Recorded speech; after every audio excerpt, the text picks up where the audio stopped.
100 साल की खूबसूरत रानी के अद्भुत रहस्य की कहानी एक छोटे से राज्य में शुरू होती है, जहां लोग उसकी सुंदरता और यौवन के रहस्य को लेकर हैरान रहते थे। कहा जाता था कि रानी का एक जादुई पिंजरा था, जिसमें एक सुनहरी चिड़िया कैद थी। ये चिड़िया ही रानी के 100 साल तक जवान और सुंदर रहने का रहस्य थी। हर पूर्णिमा की रात रानी उस पिंजरे के सामने बैठती और मंत्रों का जाप करती, जिससे उसकी ऊर्जा और सुंदरता बनी रहती। पर एक दिन एक साधु ने राज्य में आकर बताया कि अगर इस चिड़िया को आजाद न किया गया तो राज्य पर बड़ा संकट आएगा।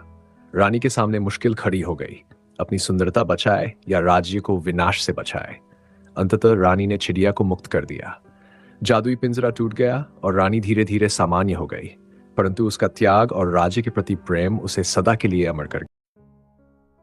100 साल की खूबसूरत रानी के अद्भुत रहस्य की कहानी एक छोटे से राज्य में शुरू होती है, जहां लोग उसकी सुंदरता और यौवन के रहस्य को लेकर हैरान रहते थे। कहा जाता था कि रानी का एक जादुई पिंजरा था, जिसमें एक सुनहरी चिड़िया कैद थी। ये चिड़िया ही रानी के 100 साल तक जवान और सुंदर रहने का रहस्य थी। हर पूर्णिमा की रात रानी उस पिंजरे के सामने बैठती और मंत्रों का जाप करती, जिससे उसकी ऊर्जा और सुंदरता बनी रहती। पर एक दिन एक साधु ने राज्य में आकर बताया कि अगर इस चिड़िया को आजाद न किया गया तो राज्य पर बड़ा संकट आएगा।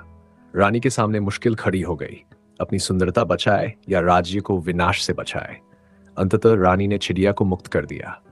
जादुई पिंजरा टूट गया और रानी धीरे धीरे सामान्य हो गई, परंतु उसका त्याग और राज्य के प्रति प्रेम उसे सदा के लिए अमर कर